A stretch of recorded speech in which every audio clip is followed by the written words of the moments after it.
మాతృదేవోభవ పితృదేవోభవ. నేను మీ శ్రీధర్ 9295909819 నా phone number. Okay, ఇప్పుడు ఆగస్టు నెల ఫలితాలు మేషరాశి నుండి మీనరాశి వారి వరకు, అంటే 12 రాశుల యొక్క ఫలితాలు ఆగస్టు 1 నుండి ఆగస్టు 15 వరకు. అంటే దీన్ని ఇంగ్లీష్లో ఫోర్త్ నైట్ అంటారు, మన తెలుగులో పక్ష ఫలితాలు. అంటే పక్షం అంటే ఒక భాగం, ఒక సగభాగం అనుకోండి. ఆ భాగం అంటే 1వ తారీఖు నుంచి 15వ తారీఖు వరకు గోచార ఫలితాలు ఏ విధంగా ఉన్నాయో తెలుసుకునే ప్రయత్నం చేద్దాం. ధనురాశి వారికి ఆగస్టు 1వ తారీఖు నుండి ఆగస్టు 15వ తారీఖు 2025వ సంవత్సరం వరకు ఈ 15 రోజులు గోచార ఫలితాలు ఏ విధంగా ఉంటాయనేది సశాస్త్రీయమైన పద్ధతిలో తెలుసుకునేటువంటి ప్రయత్నం చేద్దాం.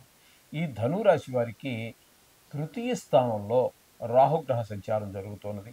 అలాగే చతుర్థ స్థానంలో ఉన్నటువంటి శని కూడా వక్ర కారణంగా తృతీయ స్థాన ఫలితాలను ఇవ్వబోతూ ఉన్నారు.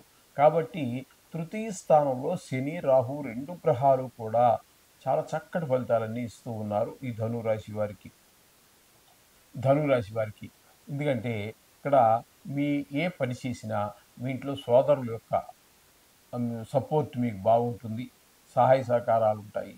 అలాగే సేవకులు కూడా, మీ పై అధికారులు, కింద అధికారులు, మీతో సమానమైన వాళ్ళు అందరూ కూడా మీకు మంచి ఫుల్ సపోర్ట్ చేస్తారు.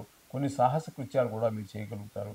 ఈ విధంగా మీకు మొత్తం మీద 2 గ్రహాలు, మనం ఎక్కువగా భయపడేటటువంటి గ్రహాలు మామూలుగా వేరే స్థానాల్లో ఉంటే, అటువంటి వారిద్దరూ కూడా రాహు శని కూడా మీకు పోటాపోటీగా చాలా చక్కగా మంచి ఫలితాలు అందిస్తున్నారు.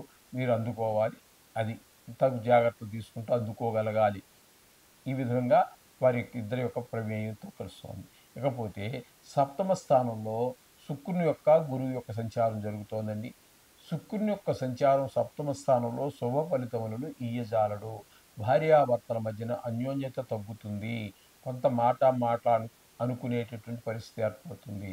అదే కాకుండా మీకు జాయింట్ వ్యాపారం ఎవరితోనా చేస్తున్నట్టయితే వారి మధ్యన మీ మధ్యన కూడా కొంత అభిప్రాయ భేదాలు వచ్చేటటువంటి అవకాశం స్పష్టంగా గోచరిస్తూ ఉన్నది. కాబట్టి తగు జాగ్రత్త తీసుకోండి. అదే సప్తమ స్థానంలో గురువు యొక్క సంచారం జరుగుతోంది. ఈ గురువు యొక్క సంచారం కొంత మీకు ఉపశమనం కలుగుతుంది. ఎట్లా అంటే, గురువు యొక్క సంచారం కనుక తీసుకున్నట్లయితే వివాహం కానిటువంటి వారికి ఒక వివాహం కుదరటం లాంటిది జరిగే అవకాశం ఉంది. పిల్ల నచ్చిందని చెప్పటము, తాంబూలాలు తీసుకోవటము, పిల్ల నచ్చిందని చెప్పడం, కొంతమందికి వివాహం కూడా అయిపోయే పరిస్థితి ఉంటుంది ఈ గురువు సప్తమ స్థానంలో ఉండటం కారణంగా. అలాగే మీ ఎవరితోనో జాయింట్ వ్యాపారం చేస్తున్నారు చూడండి, వాళ్ళకి మీకు కూడా మంచి అనుకూల భావాలు ఒక రకంగా ఉండటము, ఒకే మాట మీద నిలబడటం ద్వారా మంచి ఫలితాలు ఉంటాయి.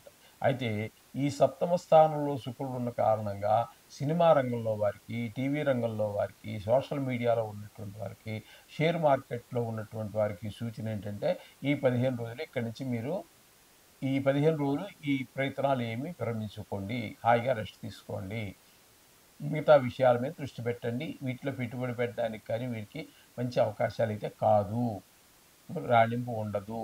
ఒకవేళ మీ టైం ఏదైనా చేయాలని ప్రయత్నం చేసినా సమయం వృధా అవటమే కానీ అందులో విజయాలను అయితే సాధించజాలరు. ఈ విధంగా ఉంటుందండి 7వ స్థానంలో శుక్రుని యొక్క సంచార ప్రభావం వల్ల. ఇకపోతే 8వ స్థానంలో రవి బుధుల యొక్క సంచారం జరుగుతోందండి. రవి యొక్క సంచారం అనుకూలమైనటువంటి ఫలితములను ఇవ్వజాలదు. కొంతమందికి ఆయుర్దాయం మీద దెబ్బ కొట్టవచ్చు, అలాగే కొంతమంది డిస్మిస్ కావచ్చు, సస్పెండ్ కావచ్చు, లేదా పనిష్మెంట్ మీద ట్రాన్స్ఫర్ కావచ్చు. ఈ విధమైన పరిస్థితి కనబడుతున్నాయి. కొంతమందికి కళత్ర పీడ కూడా కలిగించే అవకాశం ఉండొచ్చు, పెద్ద దుఃఖం కూడా కలిగే అవకాశం ఉంటుంది. ఇవన్నీ మీకే వస్తున్నట్టుగా భావించుకోకండి. ఇది సుమారుగా 70 కోట్ల మందికి చాలాసార్లు చెప్పడం జరిగింది. మరలా ఒక్కసారి మీరు భయపడతారేమో, అటువంటి భయపడక్కర్లేదండి. కాలం జరుగుతూనే ఉంటుంది, దేనికి భయపడక్కర్లేదు. చెప్పినటువంటి వాళ్ళే దీనికి పరిష్కారాలు కూడా మనకి చెప్పారు. అందుచేత మీరు ఎందుకు భయపడక్కర్లేదు. ఇట్లా మనకి 8వ స్థానంలో రవి బాగాలేడు, ఆ రవికి జపం చేసుకోండి, పోయింది, అయిపోయింది, అంతే. మీరు దేనికి భయపడద్దండి, జరుగుతుంది అంతవరకే. ఓకేనండి. ఓకే, దీనికోసం ఏదో లక్షలకు వేలు ఖర్చు పెట్టేసేసి భయంకరంగా మిమ్మల్ని ఏదో చెప్పేసేసి మీ చేత వేలు లక్షలు ఖర్చు పెట్టించడం కూడా మా చేయం కాదు. వీలైనంత వరకు దానికి తగిన ఇప్పుడు వారంలో ఉంది, వార ఫలితాలు ఒక రకంగా ఉంటుంది, 15 నెలల సంవత్సర ఫలితాలు ఒక రకంగా ఉంటాయి. మనకి జాతకం దగ్గరికి వచ్చిందనుకోండి, అది ఈ రవి మహాదశ వచ్చినప్పుడు 6 సంవత్సరాలు ఉంటుంది. అది అనుకూలంగా ఉంటే అద్భుతం. ఒకవేళ ప్రతికూలంగా ఉంటే అవ్ కొన్ని ఇబ్బందులుంటాయి. అటువంటప్పుడు మనం ఒక రూపాయి ఖర్చు పెట్టినా దానికి మనం పరిష్కారం చేసుకోవాల్సే ఉంటుందండి కొన్ని. అంటే దాంట్లో కూడా చాలా రకాలున్నాయి. ఎక్కువ డబ్బులు ఖర్చు పెట్టి చేయొచ్చు. వాళ్ళ ఆర్థిక పరిస్థితిని బట్టి. ఏమీ లేదు. రోజు సూర్య నమస్కారం చేసుకోండి. అయిపోతుంది. చేత దేనికి భయపడవద్దండి. ప్లీజ్ అలాంటివి చేయమాకండి. ఓకే. ఈ విధంగా ఉంటుందండి. ఇకపోతే వీరికి 9వ భాగ్యస్థానంలో కేతుగ్రహ సంచారం జరుగుతోందండి. కేతుగ్రహ సంచారం మనకి అంత అనుకూలమైన ఫలితాలు ఇవ్వదు.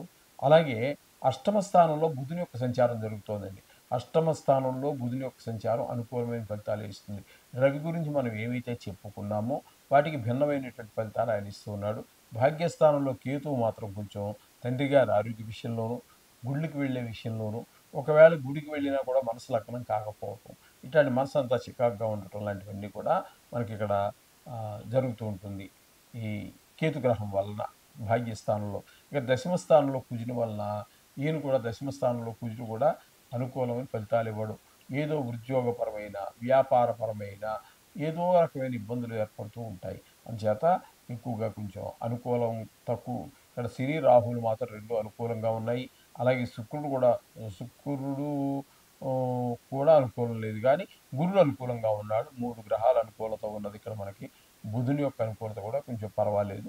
అందుచేత కొన్ని గ్రహాలు ప్రతికూలత ఉన్నాయి, కొన్ని గ్రహాలు అనుకూలత ఉన్నాయి కాబట్టి తగు జాగ్రత్తలు తీసుకుంటూనే మీరు తీసుకోవాల్సిన జాగ్రత్తలు మీరు తీసుకోండి. తర్వాత భగవంతుడి మీద భారం వేసి ఓ రోజు నవగ్రహాలు ప్రార్థించండి. శుభం భూయాత్.